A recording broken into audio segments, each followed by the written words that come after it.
Hi, I'm Bridgette Hylton, and I'm here with Sanam Zaer, and we're part of a Better Shrewsbury.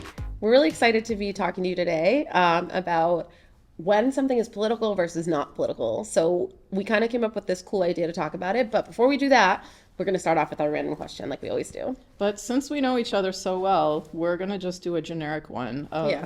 telling each other a random childhood memory that we don't know. Or may not know. Or may not know. Yeah. You want to go first? Sure. I think the thing that always comes to mind for me is the sound of tires on gravel. When I was a little girl, I was probably like 6 or something. We had moved into our new house here in town, and we had a gravel driveway for the first like couple of years that we lived in the house before my parents paved it. And my parents worked in Boston. They worked pretty long hours, and I remember the sound of the car on the gravel and then the footfalls entering the garage off the gravel was like a super happy sound for me as a kid. So whenever I hear that sound, it's very nostalgic for me. Like I hear the sound of gravel on tire on gravel, and I just get like a little like warm feeling, fuzzy feeling. I don't know. That's what came to mind for me. Oh, Yeah. nice. I was going to go a different route, but I Go, think do I'll... it. Nail it. No. I think I'll go with sound because as you were saying that, I thought of a childhood Yeah. sound. This is a little weird. So I grew up in Grafton, and our house abutted a forest, and then the Mass Pike was in the back. So there was always kind of that lull of cars from the Mass Pike. But in the middle of the night, there was this sound that sounded like beep, beep, Is it the J brakes on the? beep. No, it wasn't. It wasn't from the Mass Pike, and it took me forever to realize what it was. But it turned out it was a type of frog from one of the ponds that lived nearby. Okay. But I really liked reading Goosebumps, R.L. Stein, all of those things. So in the middle of the night, every time I heard that sound, I pictured like an old ghost car coming out of the pond and honking and coming towards me. what? So I would just sit there under my blanket and I would be like, oh my God, Here the comes ghost the ghost car car. is coming. But really, it was just a frog. So It's so incredible, the imaginations of children, like Yeah. how they can extrapolate this whole reality from like such a simple sound. I feel like sometimes as adults we don't hold on to that. So that's Yeah. really precious that your brain was working, firing on all I read a engines. lot of horror though. Yeah, I did too as a It was kid. weird. It You scared know, me, but I read it. you know what's so funny? My parents had another childhood memory. They had a copy of Stephen King's It, just the book. Yeah. I never read the book. I didn't open the book, but just seeing the book scared me. It was just Yeah. a gray cover with it in red letters, and I would see it and I would just get scared. I don't even know if I had watched the miniseries with Tim Curry at that point, Yeah. or just kind of had some knowledge that this miniseries was out there with this killer clown. Yeah. But I remember seeing the book and being like, oh my gosh. Yeah. But as a kid, you can like that can happen to you. As an adult, Yeah. I could see any book, and I'm not gonna like be like, oh my God, scared of a book. Yeah, now I can rationalize and I omit stuff that I don't even want to see. Yeah. But yeah, at the time I loved reading these books about, worms coming out of your Yeah. face and ghosts and all of that. And I think R.L. Stein has done more for children's literature in our generation than a lot of other, probably what Harry Potter is doing for like the younger generations, right? Because I remember as a kid, I was obsessed with Goosebumps. I would read like a million Goosebumps a year. And Yeah. people would ask my mom, like, why are you letting her read Goosebumps? It's like trash. It's not good literature. And my mom was like, it's just important that she reads. Yeah. And I think that was the right call because then I became a voracious reader. I started a business in 4th grade with one of my classmates renting Yeah. out our Goosebumps. Like it just opened up so many doors and pathways for me. So, I mean, I think R.L. Stein deserves a statue in his honor for what he's done for us they have millennials. a TV show now. My kids were watching Yeah, it. there's I a think new it's one. older. Yeah, I don't think it's there's that. actually there's 2 movies and a TV show with the guy from Friends with David Schwimmer. Oh, that's yeah, interesting. yeah. So, yeah, but we could go on and Anyway. on about Yeah, yeah, 90s about R.L. children's Stein. television and Yeah, books. let's talk politics. Yeah, let's talk Yeah. politics. No one likes to do it, but let's Yeah. do it. So the reason we wanted to talk about politics is because a lot of times people like to end conversations and call it political. They say, oh, let's not talk politics. Yeah. So we thought that we would kind of talk about, what is political. We can make lists of what is political, and then we can kind of talk about the implications for greater society. Yeah, it's definitely something that I've noticed in a lot of the forums online, especially. It's like we don't want to talk about religion, we don't want to talk about politics, we don't want to talk about race. Yeah. These topics are seen as taboo because they're quote unquote political. Mm-hmm. But I think you and I both kind of have a different perspective on that, and I hope like maybe in this conversation we can like share some ideas and also Yeah. maybe get some insight into why it is that we don't think the same way that other people do about what's political and what's not. I guess maybe we could start with a general definition. Like, what would you consider political? I think political is something that impacts the general rights of more than just yourself and your household. So choices that you make in your home, things that you buy, things that you do, things that you think about that have larger societal implications, to me, is political. I think there's also a more conservative definition of what is political that could be anything relating to candidates for office, candidates for public office and elections. That's, I think, a pretty narrow definition of what political is. And that's not generally what I see a lot of people saying, oh, that's political about. It's not just stuff relating to campaigns or candidates. It's about like some of the topics that we mentioned, like race or, gender, LGBTQ plus and things like that people are saying are political. And sometimes have a hard time wrapping my mind around that. But I think my earlier definition, just something that impacts people in society beyond your household, to me, that's political. I think adding to that definition, I think there's a power dynamic as well. And I think maybe that's where the discomfort comes from. Because oftentimes what we deem political requires some kind of political struggle going on. Like, for example, if we're talking about race, you're talking about systematic oppression, you're talking about power struggles between who holds the power, who wants to share the power. And I think power plays a role in politics as well. Absolutely, absolutely. But yeah, maybe we can start kind of making a list of what is political and what is non-political and kind of talk through each of those. Do you want to come up with an example first? Maybe Sure. for something I that is political? Yeah, I mean, I think for me so when I thought about this topic, we talked a little bit about doing this. What I thought about was like a person wakes up in the morning. What's the first political act that person engages in the morning? And for me, that's where you wake up, right? Yeah. So did you wake up in the suburbs? Did you wake up in an underserved community? Did you wake up on a street corner? Did you wake up in a McMansion? Did you wake up at the White House? Like all of those things to me are political. So for us in Shrewsbury, on just a very fundamental level, like we wake up in the morning in the suburbs. Yeah. And to me, that is a political act. I don't know. Yeah, no, I agree. As you can see from my shirt, I believe housing is a human right. And I don't think a lot of people have that right. There's too many people that don't have housing. The shirt and the belief maybe seemed as political, maybe seen as political, but it's all political, where you wake up in the morning. Yeah. And I mean, I think that the more people understand about where the suburbs came from in the first place and why we have suburbs and white flight and other factors that have led the development of single family suburban communities, the more that they understand that just by living in a suburb, you are de facto engaged in a political action versus living in a city versus living in the country versus living on a farm versus, it just, so I think that takes a little bit of educating yourself, I guess, about what the suburbs are and why they exist. I know that in a Better Shrewsbury, several years ago, actually, we had someone come in, talk about the color of law and about how housing is a political issue. So just by saying, hey, I live in Shrewsbury, that is a political action. Right. Yeah, definitely. I think some of the topics discussed there seem like they're in the past, but this is still happening today. Absolutely. Like even today, if I go on Zillow and look for homes, the language is more subtle, but it's still there. It talks about living on the desirable north side of Shrewsbury and how Spring Street School is ranked higher than the other schools. And really, if you dig into what these assessments are and what these numbers mean, it's just money. In the north side of Shrewsbury, you have larger homes, higher incomes, and as a result, the school has more funding that goes into the PTO. You have parents putting their kids in extra math classes, extra tutoring after school, which does bring the scores up. So when you buy a house and there's this whole promotion of kind of a better side of town, a desirable side of town, that's all political. Yeah, I mean, in full disclosure, we both live on the north side of town. I grew up on the north side of town. It's been like that as long as I can remember. And the schooling, that's maybe the next step on that, is where your kids go to school. Yeah, is tied in with political issues. Yeah, for sure. It's tied in with rights of access. I mean, there's a lot of talk right now about vouchers, about private schools, about things like that, about where we put our kids in school and who we want our kids to go to school with. Yeah. So it's not so much, people will say like, okay, it's okay to talk about the bake sale at the school, but it's not okay to talk about why one of the PTOs in our town has way more funding than all the other PTOs put together. And so to me, that people see that as political, but they don't see the choice of where they put their kids in school fundamentally political. Right.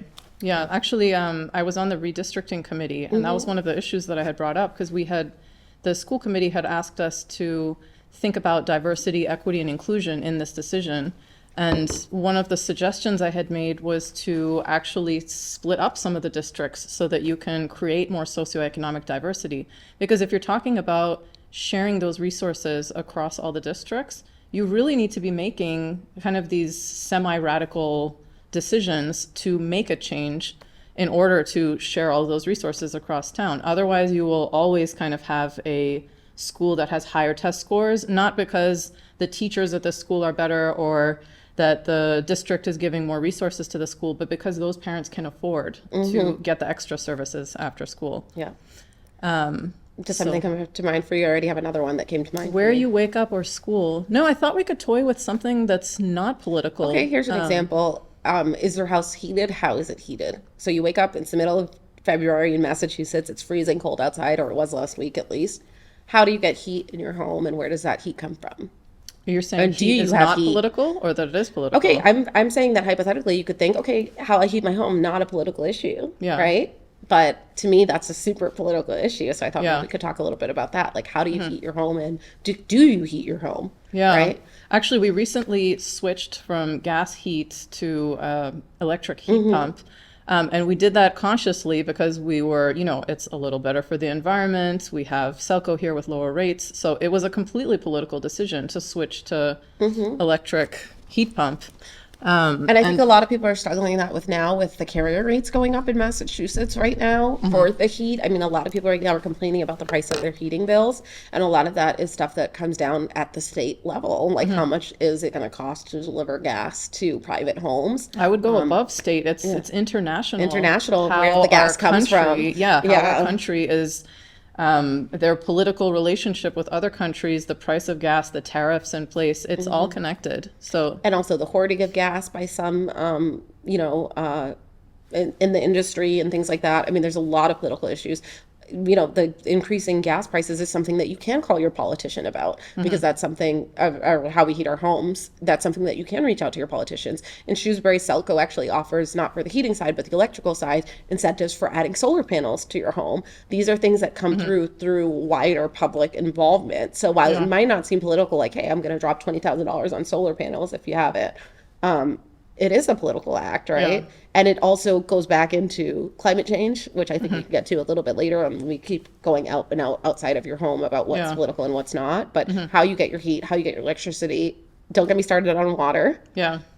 Just the basic amenities that we in the United States think of as just like pretty much a guaranteed right, or A, not guaranteed everywhere in the United States, Yeah. and B, are all hyper political. Do you want to talk a little bit about the water that comes into our homes?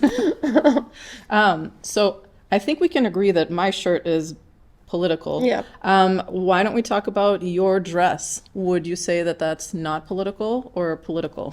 Okay, so I think expanding out from my dress, let's talk about where our clothes come from. Who's Yeah. making our clothes? The vast majority of our clothes are being made in communities in abroad where people are being paid well below the United States minimum wage, well below any viable standard of living in the United States, sometimes working in horrible conditions, sometimes working 18-hour shifts in some instances. And this is true from the top brands all the way down to what we call fast fashion or like throwaway fashion now, which is just another horrible concept that has developed within the clothing industry. So from the very minute that the materials are being picked for the natural fibers that are being used to produce your clothes, through the sweatshops where the clothes are being produced, to what happens to your clothes after you've worn them and you want to pass them back into the system. There's so many political touch points in that, that no matter what piece of clothing you take out of your closet, your socks, your shirt, your pants, it's likely going to have some political implications in the larger world. Yeah, for sure. No, I think there's a lot of talk now about supporting local businesses, which I completely believe in supporting local businesses. But a reality of that is that local businesses are governed by minimum wage laws in our state, child labor laws, all of these things, which are not requirements in other countries, which is why a lot of larger corporations are getting products from these larger companies. So I think that when people talk about supporting a small business, they're expecting Walmart pricing, for example. They're expecting to pay $20 for a shirt, $10 for a shirt, where someone down the line was exploited, where the actual cost of that shirt is probably closer to 50. So I think what you're talking about is not just supporting local businesses, because we have local businesses here in town that are still importing their stuff from Yeah. abroad. What you're talking about is craftsman level work, Correct, stuff that's yeah. made directly by the vendor. So you do pay a premium for that because Yeah. there's no, mass shipment coming in Yeah. from abroad to cover the cost of those items. So yeah, Yeah. that's a perfect example of clothing. No, it's true. If I was, I've thought about it before. Actually, with chocolate, I'm drinking a hot chocolate right now. That's another thing I would say is political. I am purchasing chocolate from a major company that has probably exploited labor in some other country in order for me to get a nice cheap cup of hot chocolate. If I actually would like to create a chocolate bar, that requires growing a cacao plant, processing the cacao plant, turning that into chocolate, all of the ingredients. And really, if I wanted to create and sell a product like this, I couldn't sell it for $1 a piece. I would be selling it for probably closer to 40 or 50 for a piece, because that's the cost of my labor for The time, the plant, yeah. the time, to the be able to afford to materials. live here, right? Correct. Yeah. But nobody thinks about that. We think, oh, okay, I'm at the store, I want a Twix bar, I'm going to get it, or I want a Crunch bar, I'm going to get it. So even those choices that we make for cheaper items, it's political. And then on the counter, not everyone can afford to pay those higher prices. So not having the choice of buying, a locally made. That's a privilege, It's a right? privilege, It's a privilege. right. But also we talk about food deserts. We talk about places in our country and around the world where there's no access to fresh produce. There's no access to healthier dietary foods because of some of the way that our food is distributed in the world. I think what's interesting to me is that there's no shortage of food in the world. There's a deficit in food distribution, right? There's enough food for everyone to eat. Like there's enough food that there could be no hunger. But because of the way that our governments are set up around the world and the way that we distribute the food, that's why you have areas where people are starving and people are not. Yeah. And within the United States, we have communities where there's no grocery stores. Yeah. We have communities where you cannot buy a banana for 20 cents or, let alone organic, locally sourced food. Like we can, here in Shrewsbury, I feel like we're pretty lucky. There's a lot of like local meat farms and farmer stands where we can get access to that stuff. They are, but in a lot of with places they don't exist. Adding to that, you still need a car to get there. You need a car to get there. I can't walk. The closest thing I can walk to is probably the center of town, and But it's also- probably 2.5 miles. Yeah, and if I'm making minimum wage, like I'm not going to any of these farm stands to Yeah. buy anything. I'm going to where I can get it the cheapest, if at all. And so food, pretty much every aspect of food, kind of like the clothing, from the minute it's picked to the minute it's packaged, is political. How our food is packaged is another thing that's coming up right now, because we're trying to move away from these single-use plastics that I think many people agree the science has said are destroying the planet, that we all have microplastics. I think they said it's like a credit card size amount of microplastic in your body every year or something like that. Wow. We all are being exposed to the plastics, and they mimic estrogen in the body, and they potentially can cause cancer. So there's so many different things about food that it's like, again, food and water we sort of touched on before. I mean, we talk about Flint, Michigan, which everyone knows, like the water is basically poison, still is poison. It's just under the federal minimums now, so they're able to say that it's not poison, but it's still pretty toxic. And which children are being forced to drink that water? We complain in Shrewsbury when they're flushing the pipes and the water is brown, but by and large our water is fairly safe. They're building a new PFAS facility in Shrewsbury. I don't know if the viewers know that, to help make sure that our water is safe, but not everyone has safe water. And then when you don't have safe water that comes out of the faucet, you have to buy water in a plastic bottle. And the plastic bottle is A, leaching microplastics into your body, and B, not potentially good for the environment. I really like now that I'm seeing the water come in the aluminum cans again, although aluminum is also controversial and political, but I won't get started on that. So we have 5 on the political side. I'm going to challenge you on non-political. Cactus. Is a cactus not political? Like, can we talk about a cactus and it's not political at all? I think I need a little more information. What do you mean by a cactus? You mean like a... If we just talk about a cactus, is there any political implications in talking about, or I can make it wider, plants. Okay, are plants non-political? Yeah, I think we could have a non-political conversation about a cactus. Well, I don't know about a cactus, but I would say with plants and greenery that they're not distributed evenly throughout our country or the world. So there are wide swaths of the world, like where there's not sufficient greenery to accommodate the impacts of human existence in Yeah. certain communities. So for people who don't obsess over plants the way that I think we do, having plants in your home, having plants in your community purifies the air in a Yeah. natural, sustainable way that's good for your body and good for your environment, good for the soil cover, good for preventing erosion, good for making communities look lived in and well maintained. And a lot of places around the country and the world don't have access to having those plants because, again, it comes down to money.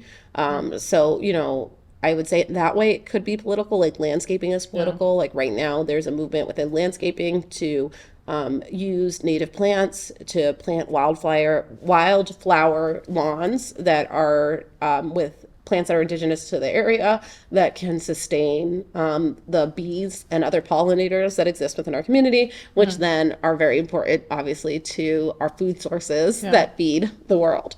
So, I mean, maybe a houseplant doesn't seem super political, but plants in general, I think, yeah, pretty political. No, I when I did my student teaching, I did it in Springfield, and then I was staying with a family friend in Wilbraham, and it was about a 10-minute drive to go from Wilbraham to Springfield. But I remember the plants on that drive because Wilbraham was, you know, this perfectly manicured street. It had beautiful plants, trees everywhere, and then as soon as you get to Springfield, suddenly there's no plants. Nothing. There's It's a nothing. desert, yeah. So I did notice that, and that's a good point. So I'll take. Cactus was very specific, but sure, we can put plants. Plants can also Plants be and landscaping, I think. plants and landscaping can also be political. Is there something that you think might be not political? Well, that says landscaping. So I don't know what landscaping is. I'm gonna write Bridgette on this side. Well, I think everyone in town Landscaping. agrees that I'm pretty political, so I don't think you'd have any objectors there. Something that I can think of that is not political. All right, I'm going back to this sort of idea of a person in their home. Let me think. Wow, that's a tough one.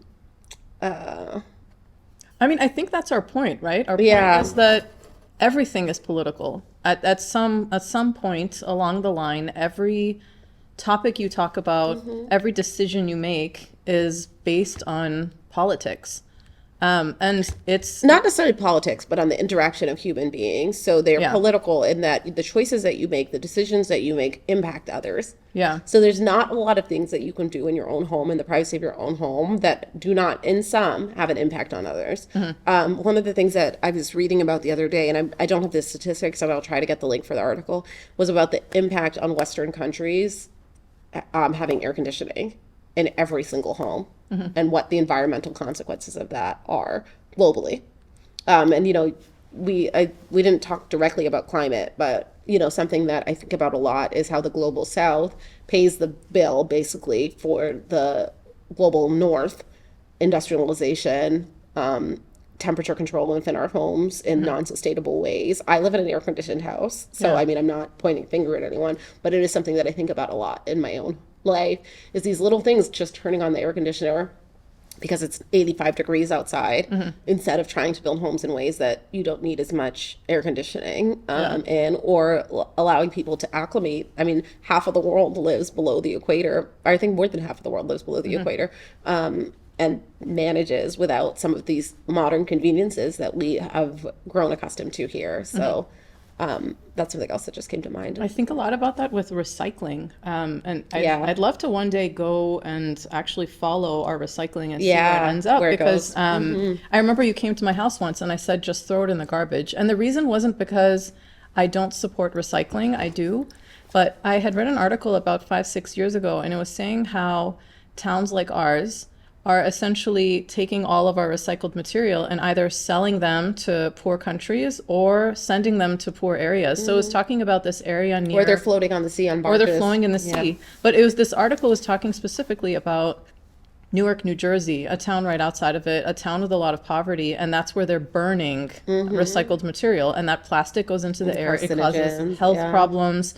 they have documented health problems, and it's invisible. It's invisible to us. So I feel so good putting my plastic bottle inside of a recycling bin and trust that that's going to be cycled Make an into impact. something. I mean, I make think an that's impact. also, we talked in the beginning about generational things, about being millennials. When we were kids, we were like the Captain Planet generation. We were told as kids, this is something that you can do that can help the world. And I think for our generation, it's so ingrained. I Yeah. think for my parents, it's less so, although my parents are pretty avid recyclers and they care a ton about the environment, so grateful for that. But I think it was really ingrained in us. Yeah. And I mean, I don't fault the people who did ingrain that in us. They were giving us the best information that they had at the time. It's just that the market has changed now, Yeah. and so recycling has changed, and we haven't quite caught up with how we can do better in terms of Yeah. recycling. I mean, one way obviously is reusable containers as opposed to plastic bottles. Yeah. Trying to buy your meats at a butcher so you can get it wrapped in paper as opposed Yeah. to in the plastic styrofoam containers. Like things, little changes like that are not free. Yeah. They're not. And so it's hard for us to, I think, as a society, future-proof recycling, right? Because we don't Yeah. know yet, like, what is going to happen with this. Well, I think in our house, so I'm raising, you know that I'm raising a few children. I really focus more on reducing and reusing rather than the actual recycling because, again, the recycling, I don't know where it's going. Yeah. I see that it's taken away, but I haven't actually followed the truck or seen any kind of documentary following that plastic bottle and seeing, is that actually melted down and turned into a new bottle, or is that packed up, shipped to a different country, and is being burned into the air of another community? I don't know. But I can reduce my consumption of some of these products, plastic and I products, can reuse the things that I have. And, Donate toys, don't throw them away. And I mean, Yeah. I am a huge fan of secondhand. I Yeah. love secondhand everything.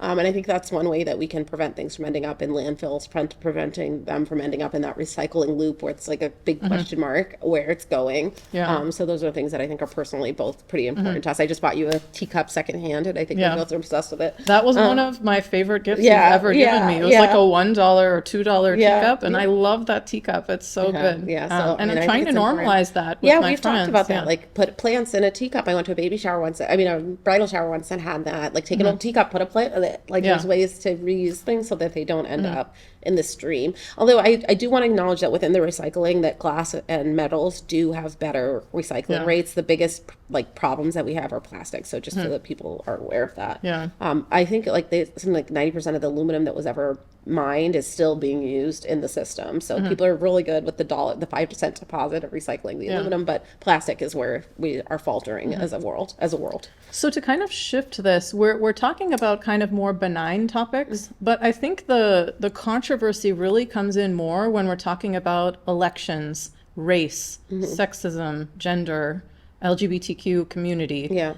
So I guess maybe we can chat a little bit about that. I think it's because these topics make people uncomfortable. It can be hard to admit that you have a vulnerability in just general for people. And I think sometimes when there is a topic that is political, right, it's people have this idea where there's like always going to be a right and a wrong. Yeah. I tend to think of it more as they're actors with different motivations within a system, and not necessarily that we need to figure out who's on the left, who's on the right, who's wrong, but more so like what are the goals that we have in common, and how can we take these different perspectives to kind of lead to a bigger, brighter future for all of us. And I think that's true for race. I think it's true for gender issues. I think it's true for LGBTQ. I think it's true for, I mean, just you name it. If we don't talk about it, if we ignore it, the problem doesn't go away. Yeah. And I think people feel safer ignoring it because they don't want to feel like culpable, I guess, in creating the problem. But we just listed a bunch of stuff where just by living every day, you're culpable in all of these things, just by existing in the world. So just like how we shouldn't shy away from, environmental concerns about, sourcing things ethically, like we should not shy away from these other topics that while they may feel political, while they may feel like there's some culpability, unless we talk about them, we cannot stomp them out. Like right now, I feel like there's a lot of ideas, especially on the racism topic. Just ignore it. Yeah. Ignore the disparate experiences of people that are different than us and just pretend like we're all the same. And that's sort of like a perversion of Martin Luther King's dream, right? Like it's kind of like his dream was not that we would not see color. It's that we would not be judged by our color, which is different, right? Yeah. I've talked even before about like people feel uncomfortable when you say the word black. Yeah. And like people feel uncomfortable if you point out the race of another person. Those are descriptive things. Like no one would feel weird if I said Sodom has dark brown, blackish hair, or she's wearing a red shirt, or I guess what's that color called? Like pinkish red, Maybe a rose. rose colored something. shirt. Yeah. Or silver earrings, right? But they feel uncomfortable if I say Sodom is Persian. Yeah. And they feel uncomfortable if I say Bridgette is black. And so it's like, to me, that A, doesn't make us feel seen in our experiences, and B, it's like ignoring stuff doesn't make it go away. So yeah. I think what you highlighted here is the most important thing. I think our issue with political conversations is that we're uncomfortable with We're them. uncomfortable, yeah. And I think that instead of saying let's not talk about politics, we need to go into these conversations with a type of cultural humility. Like, I don't pretend to know everything about Jamaica, but when you want to talk to me about some things about Jamaican culture or some of your experiences as a Black American woman, I will hear those with humility, because that has not been my experience, but you are my friend and I would like to hear those things from you. It's not just humility to its civility, right? So like Yeah. you and I come from vastly different cultures. We've Yeah. been able to find some through lines that match because, you know, we've talked so much, right? But like sometimes you're going to show me something and like we can joke about things that are different about our cultures without it being offensive, because we both know that we're coming to it from a place of respect. We're coming to it from a place of civility, right? So you can say, gosh, Jamaicans always take every single song and remix it. And I'm like, that's actually an accurate, you know, idea about Jamaican culture. But I wouldn't feel comfortable if someone who didn't approach me with such degree of respect, who didn't approach me with a degree of deference to the experiences that I've had as a Black immigrant Jamaican woman, as you do. And so I think if people come with respect, if they come with humility, if they come with civility, then it's a lot easier to talk about the hard topics, right? And if you have that default respect for your fellow human, it also is just super easy. Yeah, and I don't know where that got lost. It seems like it kind of gets lost around here above racism. When we start talking about the isms, it's almost like we forget that this is humanity that we're talking about. So when somebody shares an experience with racism, that's not, oh boy, here we go again talking about politics. That's, here is someone speaking about their life experience, some of their childhood experiences, and asking for a seat at the table, asking to have their opinion heard. And that's what the response should be. What has been your experience? Thank you for sharing this. I will take this into consideration. Here's something I might challenge you on. Maybe you can educate me on this. Maybe I can educate you about my perspective. And I think that's really the point of all this conversation, that we shouldn't shy away from these political conversations. We need to face them, because it's our discomfort that's actually making us so uncomfortable with politics and making us so polarized with politics as well. And like I, you know, with these topics too, I feel like if you say, hey, I had an experience that I think may have been racism or sexism or homophobia, people think you're talking about them. They take it personally, right? Instead of saying, okay, let me step back from this. This is not an action that I took. This is an action that occurred in our society, and it doesn't necessarily say something about me personally. And until people can do that, they are going to be uncomfortable talking about these topics and engaging in these sorts of conversations with one another. And so I think it's, there's just so many layers to the onion. It kind of goes into the polarization though. Like if I tell you, oh, that comment you made about Middle Easterners actually made me really uncomfortable, that's not me saying you are racist, you are sexist, you are homophobic. That's me sharing my perspective. And my expectation is that just that you hear me and acknowledge me, and if it warrants a change in behavior or some kind of further conversation, that you're here for it because you're showing me that you care. It's not me labeling you. It's not me creating a binary where you're either racist or not racist, that you're sexist or not sexist. It's this understanding that we're all complicit in this political system, that if I buy a $20 shirt, it doesn't mean that I want 5-year-old children to be making that shirt in a country where there are no child labor rights. It means that I am simply consuming what is available in front of me, or maybe even supporting the business of a friend who is selling these shirts and isn't thinking about that part of the chain. And that's for all of these topics. We're all part of this political system, and we need to be able to engage with all parts of it, even if we're uncomfortable, Yeah. even if we don't have knowledge. It's okay to say, I don't "Oh, I don't know. I Yeah. don't know. I People don't are know afraid about to this." say that. Yeah. Or that I've Or not I was experienced wrong. that. Yeah. Or like, sorry, I heard that from a friend, but it seems like I was wrong. Mm-hmm. Can you share more about that? And we need to really take that on head on. And I think, the analogy that I always think about is a house on fire, right? So if there's a fire in your neighborhood and you can't just ignore the fire and let it go away. It's going to spread. It's going to burn down other things. We saw this just happen literally in California, right? You cannot just ignore a fire. And like some of these things that have that same effect, they're destructive things that can exist within our society. And if we don't treat the fire, it doesn't just go away on its own, So, and I think that's it. The other thing that I want to say just quickly is within the political conversations, especially in like some of the forums and stuff that I see online, it's political to say, hey, something is racist, right? But then people don't think it's political to tell someone they should go back to where they came from or that they should do this based on what their perceived religion is. That's not seen as political for some reason, but acknowledging that these things exist it's very confusing I've to had me. multiple people tell me to go back to my country, and I have Grafton, brought it up, Massachusetts. and people just expect me to accept that. And to be frank, I do to a certain extent, because I'm willing to have that conversation because I've grown up with a certain amount of privilege that I'm able to intellectualize some of these conversations. Some people can't, but I'm ready to have those conversations. But I completely agree with you. If I bring up, let's discuss racism in town, and somebody tells me to go back to my country, those are not seen as... One scene is political One is and political. one is just, oh, that's just this guy. Yeah. So So we need to move away from that, but we need to start having more of these conversations. We need to understand that everything is political, and we need to. And also, we want brave. people in the comments to give us examples of things that are not political. Like, we challenge people to come up with things that are not political, and we'll try to get back with you. Yeah. But There was also just one other point that I think you had wanted to make about the space for emotion within some of these conversations. Like, you felt like emotion is political, I think.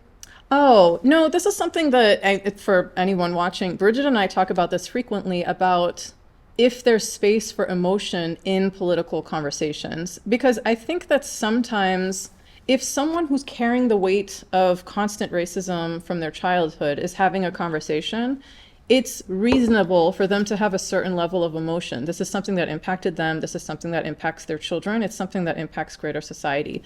So I think that that's reasonable to have emotion about it. The same way it's reasonable for a senior citizen to be emotional about housing becoming unaffordable in the town that they grew up in.